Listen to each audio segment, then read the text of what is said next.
നമസ്കാരം. കടുത്ത പ്രതിസന്ധിയിലായ ദില്ലിയിലെ ആം ആദ്മി സർക്കാരിന് കൂടുതൽ പ്രഹരമേൽപ്പിച്ചുകൊണ്ടായിരുന്നു ഇന്നലെ ആം ആദ്മി പാർട്ടിയിലെ മന്ത്രിയായ രാജ്കുമാർ ആനന്ദ് രാജിവെച്ചത്. ഇത് ഈ പാർട്ടിക്കും രാജ്യ തലസ്ഥാനത്തിനും സമ്മാനിച്ച ആഘാതം ചെറുതായിരുന്നില്ല. പാർട്ടിയിലെ അംഗത്വം ഉൾപ്പെടെയാണ് രാജ്കുമാർ ആനന്ദ് രാജിവെച്ചത്. പാർട്ടിയിൽ മുഴുവൻ അഴിമതിയാണ് നടന്നുകൊണ്ടിരിക്കുന്നത്, തനിക്കിനി ഇതിൽ തുടരാൻ സാധിക്കില്ല എന്ന് പറഞ്ഞുകൊണ്ടാണ് അദ്ദേഹം ആം ആദ്മി പാർട്ടിയുടെ പടിയിറങ്ങി വരുന്നത്. ദില്ലിയിലെ തൊഴിൽ പിന്നോക്ക വികസന വകുപ്പിന്റെ മന്ത്രിയായിരുന്നു ഈ രാജ്കുമാർ. പട്ടേൽ നഗർ വിധാൻസഭാ മണ്ഡലത്തിൽ നിന്നുള്ള MLA കൂടിയാണ് ഇദ്ദേഹം. BJPയുടെ പ്രവേശ് രത്നയെ 30,000 വോട്ടുകളുടെ ഭൂരിപക്ഷത്തിൽ പരാജയപ്പെടുത്തിക്കൊണ്ടായിരുന്നു ദില്ലി നിയമസഭയുടെ പടികൾ ഇദ്ദേഹം കയറിയത്. എന്തായാലും ആം ആദ്മി പാർട്ടിയുടെ തകർച്ച തുടങ്ങിയിരിക്കുന്നു എന്ന കാര്യം വേണം നമ്മൾ ഈ രാജിയിൽ നിന്നും മനസ്സിലാക്കാൻ. മന്ത്രിയുടെ രാജിക്ക് തൊട്ടു പിന്നാലെ BJP നടത്തിയ പ്രതികരണവും ഇതുതന്നെയായിരുന്നു. ആം ആദ്മി പാർട്ടി ഒരറ്റത്ത് നിന്നും തകർന്നു തുടങ്ങിയിരിക്കുന്നു എന്ന് തന്നെ. എന്തായാലും മദ്യനയ കേസുമായി ബന്ധപ്പെട്ട് രാജ്കുമാർ ആനന്ദിന്റെ വസതിയിൽ എൻഫോഴ്സ്മെന്റ് ഡയറക്ടറേറ്റിന്റെ ഭാഗത്തു നിന്നും ഒരു റെയ്ഡ് നടന്നിരുന്നു. ഈ റെയ്ഡിന് തൊട്ട് പിന്നാലെയാണ് ഇദ്ദേഹം രാജി പ്രഖ്യാപിക്കുന്നത്.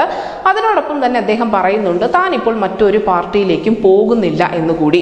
പക്ഷേ രാജ്കുമാർ ആനന്ദിന്റെ ഈ ഒരു പ്രസ്താവനയെ അത്ര കാര്യമായ മുഖവിലേക്ക് എടുത്തിട്ടില്ല രാഷ്ട്രീയ നിരീക്ഷകർ ഉൾപ്പെടെ. കാരണം ഇദ്ദേഹത്തിന്റെ BJP എൻട്രി ഇപ്പോൾ വലിയ ചർച്ചയാവുന്നുണ്ട്. ഒരു വശത്ത് തന്റെ MLA-മാരെ അടർത്തിയെടുക്കാൻ BJP ശ്രമിച്ചുകൊണ്ടേയിരിക്കുന്നു, അതിനുവേണ്ടി കോടികൾ ചെലവഴിക്കുന്നു എന്നുള്ള ആരോപണം ആദ്യം ഉയർത്തിയത് ദില്ലി മുഖ്യമന്ത്രിയായ അരവിന്ദ് കെജ്രിവാൾ തന്നെയായിരുന്നു. ഇതിന് BJP മറുപടി നൽകിയത് അങ്ങനെ ഒരു ശ്രമം ഉണ്ടായെങ്കിൽ അതിന്റെ തെളിവുകൾ നിങ്ങൾ പുറത്തുവിടൂ എന്നതായിരുന്നു. അതിനുശേഷം പിന്നെ ഒരക്ഷരം അതിനെക്കുറിച്ച് അരവിന്ദ് കെജ്രിവാൾ മിണ്ടിയിട്ടില്ല. അത്തരത്തിലുള്ള ഒരു തെളിവും പുറത്തുവിടാൻ അദ്ദേഹത്തിന് സാധിച്ചിട്ടുമില്ല. അതിനുശേഷം ഈ അരവിന്ദ് കെജ്രിവാൾ ജയിലിലായതിനു ശേഷം അദ്ദേഹത്തിന്റെ വലം കൈയും ദില്ലി മന്ത്രിസഭയിലെ മന്ത്രിയുമായ അതിഷി മർലേന രംഗത്തെത്തി. തനിക്ക് BJPയിൽ ചേരാൻ വലിയ സമ്മർദ്ദമുണ്ട്, തന്നെ BJPയിലെ നേതാക്കൾ സമീപിക്കുന്നുണ്ട് എന്നൊക്കെയായിരുന്നു അതിഷി മർലേനയുടെ പരാമർശം. ഇതിനും BJP നൽകിയ മറുപടി നിങ്ങൾ ഇതിന്റെ തെളിവുകൾ പുറത്തുവിടൂ, അല്ലെങ്കിൽ ഞങ്ങൾ മാനനഷ്ടത്തിന് കേസ് കൊടുക്കുമെന്നായിരുന്നു. ആ കേസുകളൊക്കെ ഇപ്പോൾ ഒരു വഴിക്ക് നടക്കുന്നുണ്ട്. കാരണം അതിഷി മർലേനയ്ക്കും ഇത്തരത്തിലുള്ള ഒരു തെളിവും പുറത്തു കൊണ്ടുവരാൻ കഴിഞ്ഞിരുന്നില്ല.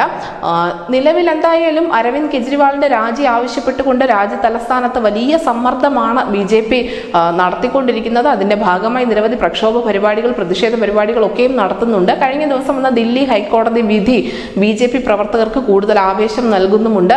കാരണം തലസ്ഥാനത്ത് ഭരണ പ്രതിസന്ധി ഉണ്ട് എന്ന് തന്നെയാണ് BJP പറഞ്ഞു വെക്കുന്നത്. അതുകൊണ്ട് തന്നെ അവർ രാഷ്ട്രപതി ഭരണത്തിന് വേണ്ടിയുള്ള സമ്മർദ്ദം തുടരുന്നുമുണ്ട്. ഇതിനൊക്കെ ഇടയിലാണ് ഈ ആം ആദ്മി പാർട്ടിക്ക് വലിയ പ്രഹരം ഏൽപ്പിച്ചുകൊണ്ട് രാജ്കുമാർ ആനന്ദ് കൂടി പാർട്ടിയുടെ പടിയിറങ്ങുന്നത്. ഇങ്ങനെ ഓരോരുത്തരായി വരും ദിവസങ്ങളിൽ ആം ആദ്മി പാർട്ടിയിൽ നിന്നും കൊഴിഞ്ഞു പോവുകയാണെങ്കിൽ ലോക്സഭാ തെരഞ്ഞെടുപ്പിന് മുന്നോടിയായി തന്നെ രാജ്യ തലസ്ഥാനത്ത് ആം ആദ്മി പാർട്ടിയുടെ പതനം നടക്കുമെന്ന കാര്യത്തിൽ യാതൊരു തർക്കവുമില്ല. News desk news India Malayalam.